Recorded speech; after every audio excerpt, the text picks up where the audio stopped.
आपका हमारे YouTube channel पर आपका स्वागत है। तो हमने स्टार्ट किया था तो काफी दिनों से हम कुछ प्रॉब्लम में थे, इसीलिए वीडियो नहीं बना पा रहे थे। तो आज से पर डे आपको वीडियो दिया करेंगे। तो आज से जो पढ़ाना है हम स्टार्ट करते हैं। क्लास 10th की रसायन विज्ञान, मतलब कक्षा 10 की रसायन विज्ञान। तो रसायन विज्ञान का जो पहला चैप्टर हमारा क्या है, रासायनिक अभिक्रिया एवं रासायनिक समीकरण। क्या है पहला चैप्टर? रासायनिक अभिक्रिया एवं रासायनिक समीकरण। तो अब सबसे पहले हम समझते हैं क्या रासायनिक अभिक्रिया। क्या समझते हैं?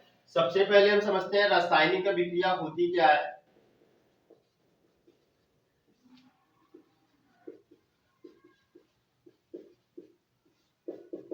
तो रासायनिक अभिक्रिया क्या होती है, तो ये बारे में हम जानते हैं। तो रासायनिक अभिक्रिया जिसमें दो या दो से अधिक पदार्थ आपस में मिलके एक नए पदार्थ का निर्माण करते हैं, वही हमारी क्या कहलाती है? रासायनिक अभिक्रिया कहलाती है। क्या मतलब? ऐसा प्रक्रम जिसमें दो या दो से पदार्थ मिलके क्या करते हैं? एक नए पदार्थ का निर्माण करते हैं, वही हमारी क्या होती है? रासायनिक अभिक्रियाएं होती हैं। तो रासायनिक अभिक्रिया हमने बताया कि रासायनिक अभिक्रिया ऐसा प्रक्रम है जिसमें दो या दो से अधिक पदार्थ मिलते हैं, मिलने के बाद एक नए पदार्थ का निर्माण करते हैं, तो हमारी वो रासायनिक अभिक्रिया कहते हैं। जैसे हम एग्जांपल की बात करते हैं, तो जैसे हम एग्जांपल की बात करें तो एग्जांपल हो जाएगा जैसे Mg प्लस ऑक्सीजन। हम Mg और ऑक्सीजन को ले रहे हैं, तो ये ऑक्सीजन से क्रिया करके क्या बनाता है? MgO बनाता है। क्या बनाता है? MgO बनाता है। तो यहां से देखा जाए तो ये Mg क्या किया, मतलब ऑक्सीजन के साथ क्रिया करके क्या बनाया? MgO बनाया। मतलब यहाँ पे दो या दो से अधिक अभिकारक क्या हो रहे हैं, मतलब दो या दो से अधिक पदार्थ क्या हो रहे हैं? मिल रहे हैं, मतलब Mg और ऑक्सीजन मिल रहे हैं और क्या बना रहे हैं? मैग्नीशियम ऑक्साइड बना रहे हैं। तो यही हमारी क्या कहलाएगी? ये परिवर्तन ही क्या कहलाता है? रासायनिक अभिक्रिया कहलाता है। तो ये बात तो समझ में आई होगी कि रासायनिक अभिक्रिया क्या है? ऐसा प्रक्रम जिसमें दो या दो से अधिक पदार्थ आपस में मिलने पर क्या करते हैं? एक नए पदार्थ का निर्माण करते हैं, वो हमारी रासायनिक अभिक्रिया कहलाती है। अब देखो यहाँ पे रासायनिक अभिक्रिया में जो भाग लेते हैं, जैसे यहाँ पे क्या जो आपस में क्रिया करते हैं, क्रिया कर रहे हैं ना, क्रिया इनको बोला जाता है अभिकारक। क्या बोलते हैं? अभिकारक बोलते हैं। मतलब किसी रासायनिक अभिक्रिया में भाग लेने वाले पदार्थों को क्या बोला जाता है? अभिकारक बोलते हैं। और इस अभिक्रिया के दौरान जो नया पदार्थ हमको प्राप्त होता है, वो पदार्थ हमारा क्या कहलाता है? उत्पाद कहलाता है। क्या कहलाएगा? उत्पाद कहलाएगा। तो ये हमारा हो गया अभिकारक और उत्पाद। बातें समझ में आई होंगी। तो अभिकारक क्या है? तो अभिकारक को हम बोल सकते हैं कि अभिकारक ऐसा पदार्थ है जो रासायनिक अभिक्रिया में भाग लेके क्या करता है? एक नए पदार्थ का निर्माण करता है, वो अभिकारक होता है। उत्पाद क्या होता है? अभिक्रिया में अभिकारकों के दौरान जो एक नया पदार्थ बना, वो हमारा क्या कहलाता है? उत्पाद कहलाता है। अब आगे चलते हैं। तो आगे अगर हम बात करते हैं रासायनिक अभिक्रिया के प्रकार की, क्या रासायनिक अभिक्रिया के प्रकार, रासायनिक अभिक्रिया के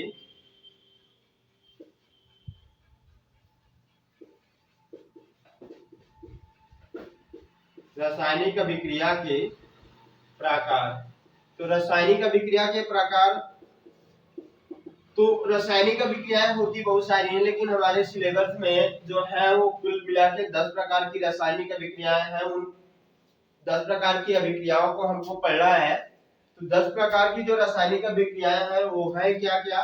तो सबसे पहले जैसे संयोजन अभिक्रिया है, पहली रासायनिक अभिक्रिया संयोजन अभिक्रिया।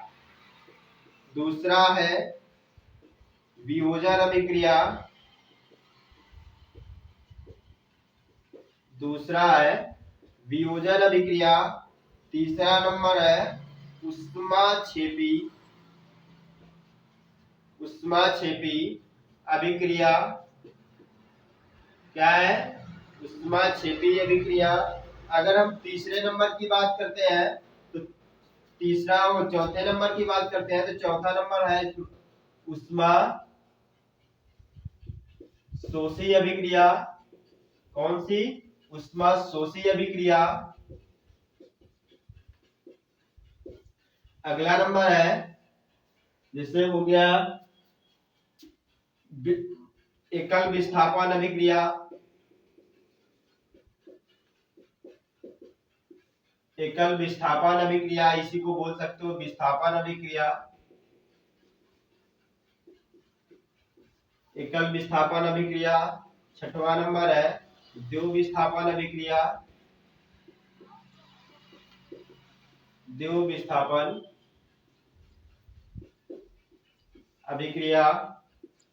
सातवां नंबर है द्विविस्थापन अभिक्रिया हो गया। सातवां नंबर अपचयन तथा उपचयन तथा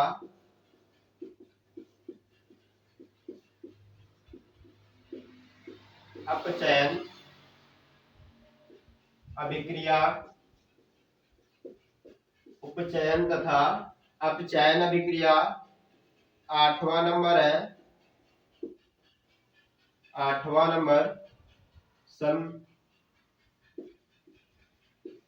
संरक्षण अभिक्रिया। क्या है? संरक्षण अभिक्रिया। नौवां नंबर है विकृत गंधिता अभिक्रिया।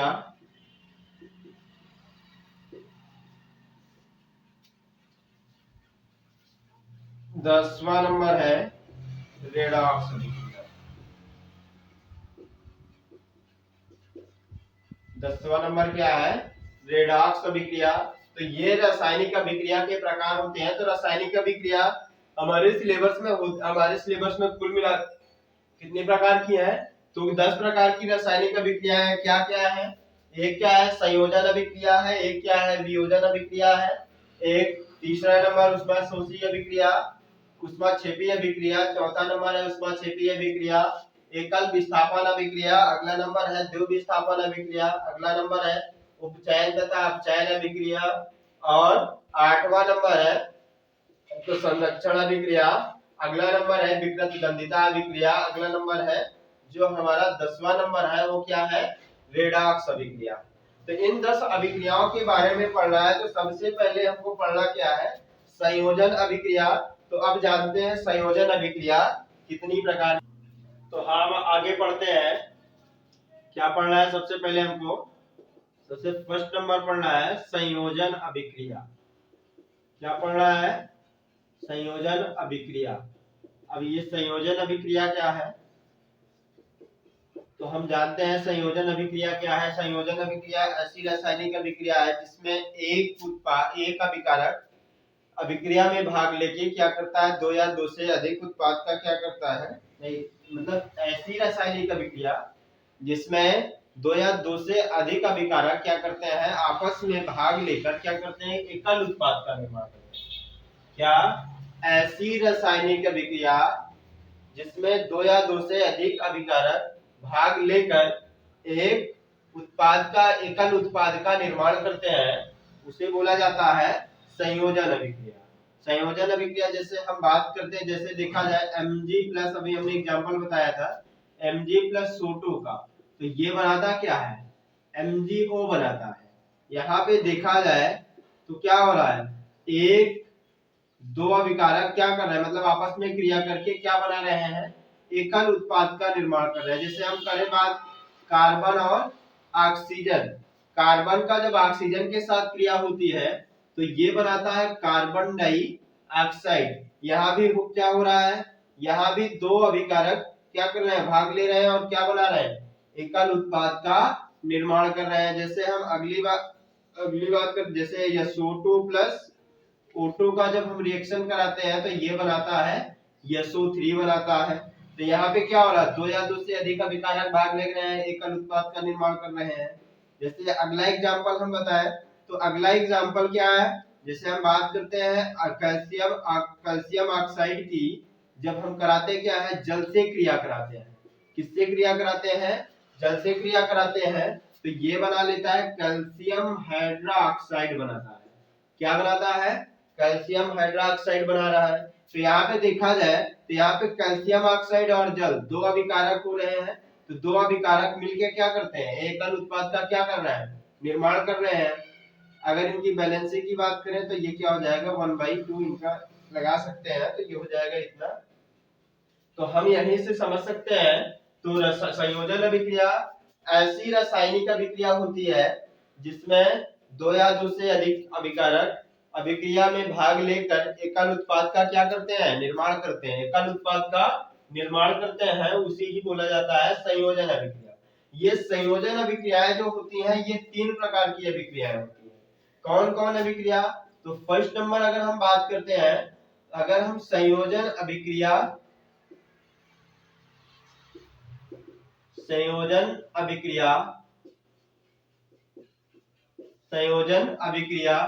के प्रकार की बात करें,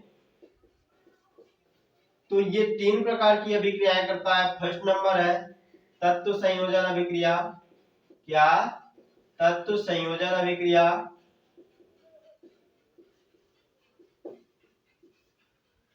दूसरा नंबर है तत्व यौगिक संयोजन अभिक्रिया।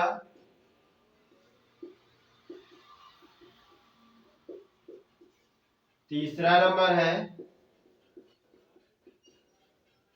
यौगिक संयोजन अभिक्रिया।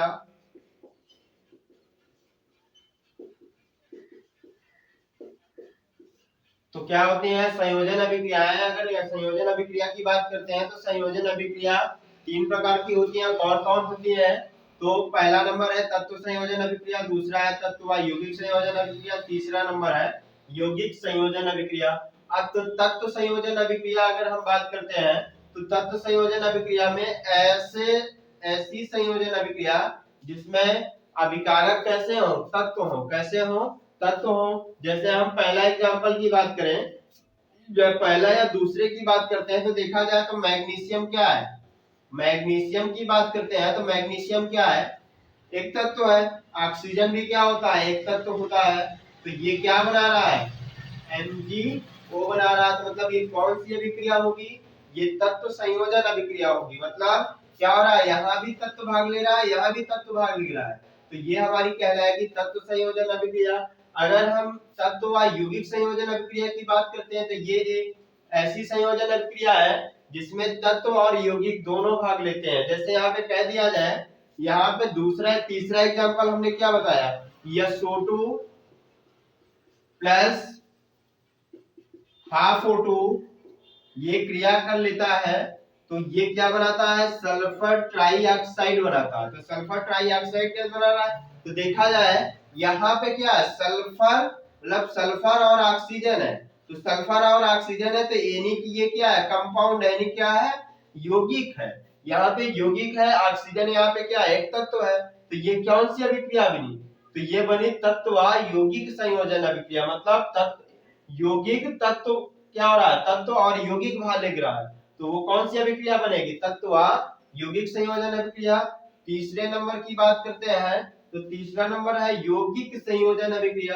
तो यौगिक संयोजन अभिक्रिया में देखा जाए तो ये हमने 14 नंबर एग्जांपल बताया, कैल्शियम ऑक्साइड और जल। तो कैल्शियम ऑक्साइड, तो ये क्या होता है, कैल्शियम ऑक्साइड भी एक कंपाउंड होता है, और जबकि जल भी क्या होता है, एक प्रकार का यौगिक होता है। तो यहाँ पे देखो कैल्शियम ऑक्साइड भी यौगिक, ये भी यौगिक। मतलब क्या हो रहा है, यहाँ पे इस अभिक्रिया में दोनों यौगिक भाग ले रहे हैं। तो मतलब ये कौन सी अभिक्रिया होगी, यौगिक संयोजन अभिक्रिया होगी। और ये मिलके क्या बनाते हैं, कैल्शियम हाइड्रोक्साइड बनाते हैं। तो ये हमारी होगी तत्व संयोजन अभिक्रियाओं के प्रकार हो गया। तो एक बार फिर से हम समझ लेते हैं। तो संयोजन अभिक्रिया ऐसी रासायनिक अभिक्रिया है जिसमें दो या दो से अधिक अभिकारक आपस में क्रिया करके एकल उत्पाद का क्या करते हैं, निर्माण करते हैं। सिर्फ एक उत्पाद का निर्माण करता है, तो वही हमारी क्या है, संयोजन अभिक्रिया है। तो तो संयोजन अभिक्रिया, मैंने बताया कि संयोजन अभिक्रिया के अगर प्रकार की बात करते हैं, संयोजन अभिक्रिया 3 प्रकार से क्रियाएं करता है। पहला तत्व संयोजन अभिक्रिया।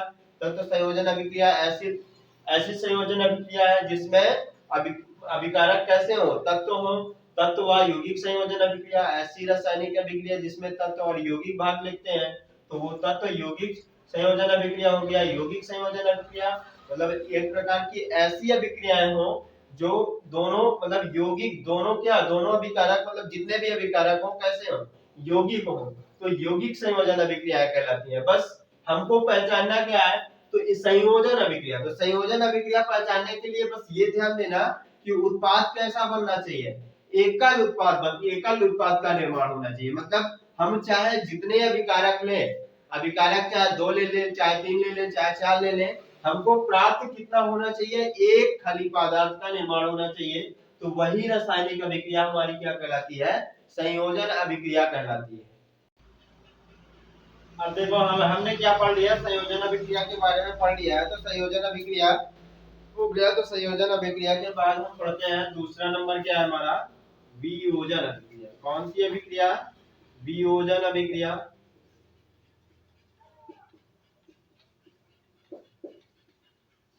कौन सी अभिक्रिया, वियोजन अभिक्रिया। तो वियोजन अभिक्रिया क्या होती है, ऐसी रासायनिक अभिक्रिया जिसमें एकल अभिकारक टूट के 2 या 2 से अधिक पदार्थों का क्या करता है, निर्माण करता है, वही हमारा क्या कहलाता है, वियोजन अभिक्रिया।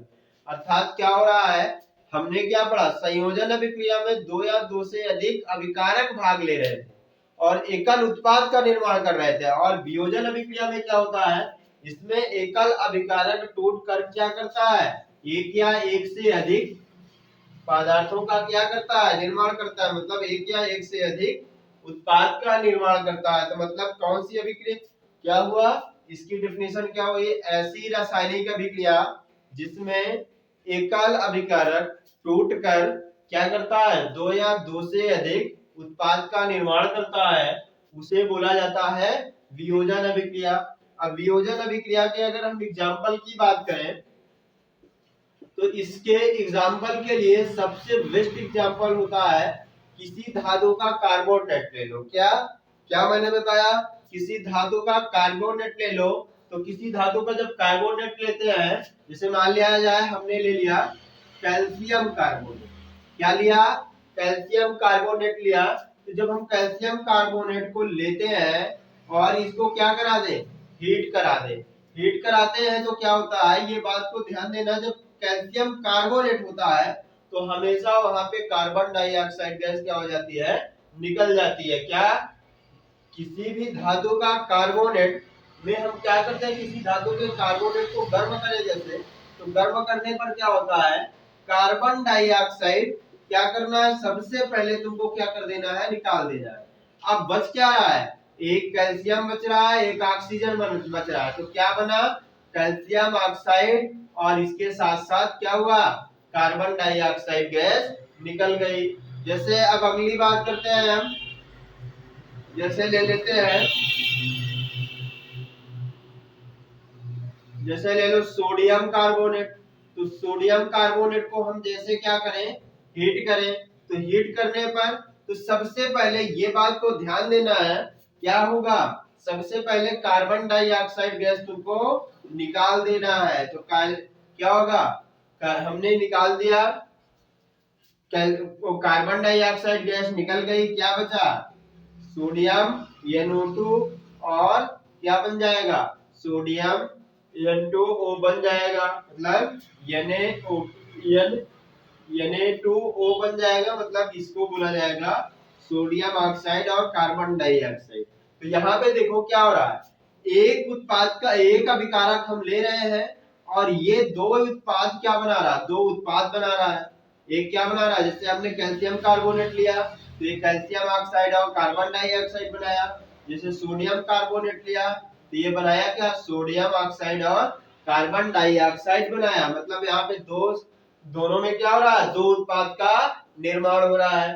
तो वही चीज है वियोजन अभिक्रिया, ऐसी रासायनिक अभिक्रिया होती है जिसमें एकल अभिकारक टूटकर 2 या 2 से अधिक उत्पाद का क्या करता है, निर्माण करता है तो वो अभिक्रिया हमारी कौन सी अभिक्रिया कहलाती है, तो वियोजन अभिक्रिया कहलाती है। अब जैसे अब तीसरे नंबर की बात करें तो तीसरा नंबर हमारी कौन सी अभिक्रिया होती है, तीसरा नंबर है उष्मा क्षेपी अभिक्रिया। कौन सी अभिक्रिया, उष्मा क्षेपी अभिक्रिया।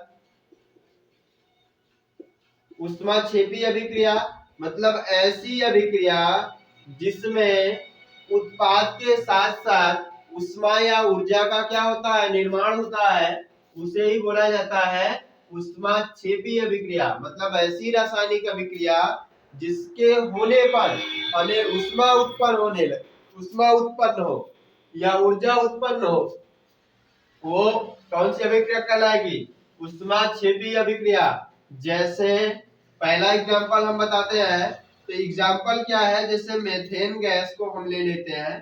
तो मेथेन गैस जैसे ऑक्सीजन की उपस्थिति में आता है तो क्या होता है, कार्बन डाइऑक्साइड गैस छोड़ता है। कार्बन डाइऑक्साइड गैस क्या हो जाती है, निकल जाती है, और इसके साथ साथ क्या बनता है, जल बनता है। प्लस इसके साथ साथ तुम्हें उष्मा भी उत्पन्न होगी। क्या होगी, उष्मा भी तुमको उत्पन्न होगी। अब ये कैसे पता चलेगा कि हमको उष्मा कैसे मिली, इसमें हमारे देखो हमारे गांव में क्या होता है, तो हमारे गांव में क्या होता है, जैसे हमारे घर में भैंस बकरी क्या होते हैं, बैल गोरू जो होते हैं, तो उनका जो गोबर वगैरह होता है उसको हम क्या करते हैं, इकट्ठा कर लेते हैं। इकट्ठा करने के बाद जैसे क्या होता है, उसको बोला जाता है, क्या बोलते हैं, खाद बोलते हैं ना, क्या बोलते हैं, खाद। तो उसको क्या करते हैं, जब हम खनन करते हैं तो खनन करने पर क्या होता है, तो देखो जो गोबर होता है, गोबर वगैरह में कौन सी गैस पाई जाती है, तो मीथेन गैस पाई जाती है। तो जैसे उसको हमने क्या किया, खनन किया। खनन करने पर वो क्या आया, ऑक्सीजन की उपस्थिति में आया। वो ऑक्सीजन के उपस्थिति में आया कौन, मीथेन गैस। तो मीथेन गैस जैसे ऑक्सीजन की उपस्थिति में आता है तो वहां से कार्बन डाइऑक्साइड गैस क्या हो जाती है, निकल जाती है। और देखा होगा कि जब घूमते रहते हैं तो क्या होता है, हमारे पैरों में एक पानी सा जैसा महसूस होता है, तो वहां पे क्या हो जाता है, पानी उत्पन्न हो जाता है, इसलिए हमें पानी जैसा महसूस होता है। देखा होगा उष्मा भी उसमें से हमको भाप जैसी महसूस होती है, मतलब ऐसा लगता है कि उसमें से क्या निकल रहा हो, उष्मा निकल रही हो, तो रियल में उष्मा निकलती है। तो वही चीज है। तो क्या होता है, तो ये पहला एग्जांपल ये याद रखना, उष्मा क्षेपी में ये याद रखना सबसे बेस्ट एग्जांपल होता है। मीथेन का हम क्या करा दें, ऑक्सीजन के साथ क्रिया करा दें। तो ऑक्सीजन के साथ क्रिया कराते हैं तो कार्बन डाइऑक्साइड गैस छोड़ता है, और उसके साथ साथ क्या बनता है, जल और उष्मा प्राप्त होती है। अब दूसरे एग्जांपल की बात करते हैं, तो जैसे हम दूसरे एग्जांपल की बात करें, जैसे ग्लूकोज C6H12O6 प्लस, अगर हम क्या करते हैं, ग्लूकोज को क्या करते हैं, ग्लूकोज और ऑक्सीजन की क्रिया, जैसे हमने कोई चीज खाया, खाने के बाद हमारे शरीर में जाता है तो वो एक प्रकार से क्या बना, मतलब वो क्या हमारे शरीर के अंदर ग्लूकोज बन जाता है, मतलब ग्लूकोज बना लेता है। हमारी शरीर जो है वो क्या बना लेता है, उस पार्ट को, जो खाए हुए पदार्थ को ग्लूकोज बना लेता है। और ग्लूकोज और अपने सांसों के द्वारा हम क्या करते हैं, सांस लेते हैं। क्या किया हमने, नाक के द्वारा या किसी मतलब मुंह के द्वारा क्या करते हैं, सांस लेते हैं। तो सांस लेने पर क्या हुआ, तो हमने सांस लिया, तो जो में तो सांस लेते हैं तो क्या होता है, कार्बन डाइऑक्साइड क्या होती है, निकल जाती है। क्या करते हैं, कार्बन डाइऑक्साइड गैस छोड़ते हैं, और क्या हमें प्राप्त होता है, इसके साथ साथ जल प्राप्त होता है, और प्लस इसके साथ साथ ऊर्जा हमको मिलती है। क्या मिलती है, ऊर्जा मिलती है। अगर हमने क्या कोई चीज खाएंगे तो हमको उससे क्या प्राप्त होगा, हमको ऊर्जा ही तो प्राप्त होगी। तो वही चीज है, कोई भी चीज हम खाते हैं तो हमारे शरीर में वो जाने के बाद क्या बनता है, ग्लूकोज, और हम नाक या मुंह के द्वारा सांस लेते हैं तो यही ऑक्सीजन की जैसे उपस्थिति में आता है, यही ग्लूकोज ऑक्सीजन से क्रिया करके क्या बना लेता है, कार्बन डाइऑक्साइड गैस छोड़ देता है, और क्या बनता है, उसके साथ साथ हमको जल प्राप्त होता है। क्या प्राप्त होता है, जल प्राप्त होता है। और यही जल जो होता है हमारी शरीर में क्या करता है, ऊर्जा का कार्य करता है।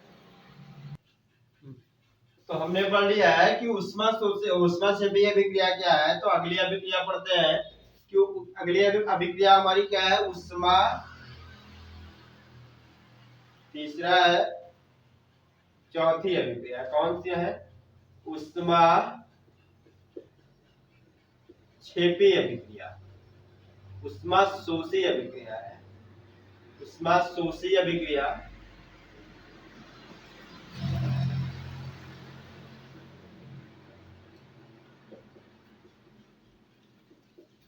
क्या है? उष्मा शोषी अभिक्रिया मतलब ऐसी अभिक्रिया जो क्या होती है? मतलब ऐसी अभिक्रिया जिसमें जिसको उत्पन्न होने के लिए जिसे क्या मतलब जिसे संपन्न होने के लिए उष्मा या ऊर्जा की क्या आवश्यकता हो, तो वही हमारी क्या कहलाती है?